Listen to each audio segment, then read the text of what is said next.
Africa, my continent, Africa, my home, Africa, the land of our ancestors, Africa, the land of my birth. Ubuntu, umphako ongaboli, iqiniso liwumzali. Cha bafowethu liyoshona ilanga, njengoba lishona nje ilanga, into eyenzeka la uLwesibili besithumeleke ummeli wethu le eNkandla. Angithi udaba laseNkandla ake ngiqale kanje, udaba laseNkandla saqhubeka.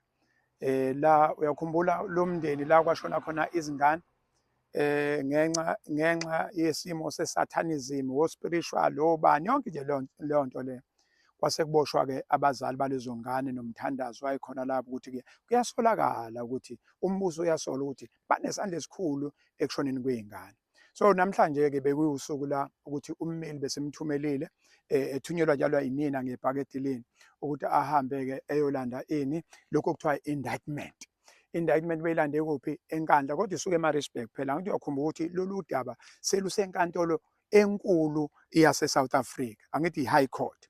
Akuseyona leyo uko-magistrate, yikho-ke siphethe le charge sheet abayibiza nge-indictment. Siyabona-ke nama-charges impela abashajwe ngabo o-murder futhi o-accused bathathu. Into ezokwenzeka-ke la Africa, my continent, ngomhla ka-20 bazoba la semthunzini, kuzobe kuhlangana abashushisi, kuhlangene abameli be-defense bezobonisana-ke i-pre-trial conference. Kuboniswana nje ukuthi cha nina nithi leli cala likhona, bethi omunye mina ngibona ngathi alikho, beyixoxe bethi umshushisi mina ngiphethe ukuthi bese ethi lona omunye mina ngiphethe ukuthi, bese-ke sekuzothi mase bevumelana beqeda yonke into yabo la emthunzini seloze lihlale ngomhla ka-20 July, 22 July.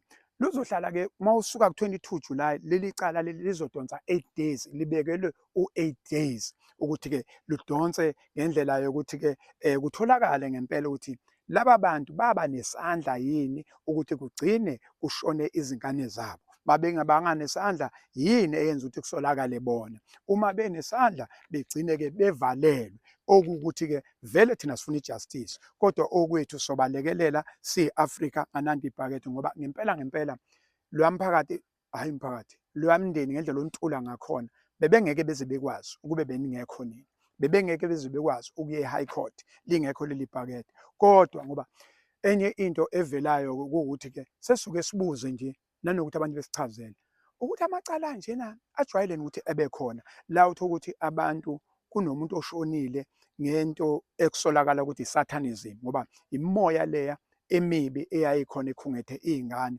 Kodwa-ke kuyavela ukuthi-ke kusolakala abazali. Akaba khona icala elinjalo before, noma kuyaqala ngaleli sizobe sizwa, kodwa omunye umuntu phela engasitshela andamsweli TV uzobeka umbono noma ku-Facebook abeka umbono athi hayi siyawazi amacala nje abakhona, abantu bakhona bayagwetshwa futhi bagwetshwa kanje. Kodwa nje thina kungokokuqala la khona esibe siye ecaleni khona la kusolwa khona umuntu oshonelwe ingane, kuthiwa uyena ubulele ingane, yena ekhala ngokuthi kunezimo yini, satanism ebihlasele. Okungangokuthi baze beza nakumina, ngahamba nami ngayofuna umuntu, sathola inyanga ekhona eSouth Africa, yahamba yayoba-cleanser, yayobageza, yayobagcaba, yayozama nje uklina ikhaya ngenxa yokuthi kuyabonakala ukuthi leliya khaya liney'lwane. Kodwa futhi bengakufihlile abantu bakhona ukuthi lezi iy'lwane aziyiveleli nje phezulu.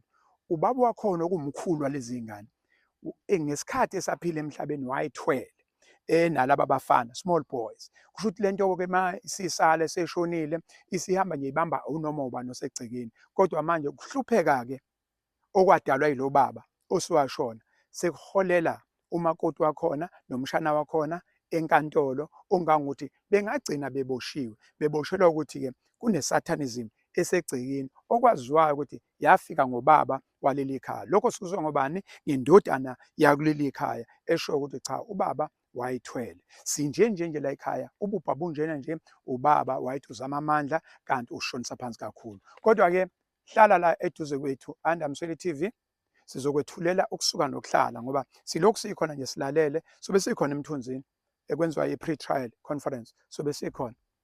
Kuphinde futhi maqala mhla 22 July sobe sikhona futhi nobe nikhona ngebhakede. Asenzeni njalo-ke, asilekelelane, sizwelane, sihambelane, sinakekelane, lokho kuzokwenza ukuthi ngelinye ilanga sithole i-justice. Sifuna i-justice vele engachemile. Uma ukuthi ngempela kuyatholakala ukuthi laba bazali baba nesandla ekushoneni kwey'ngane, yebo indlela ivuliwe.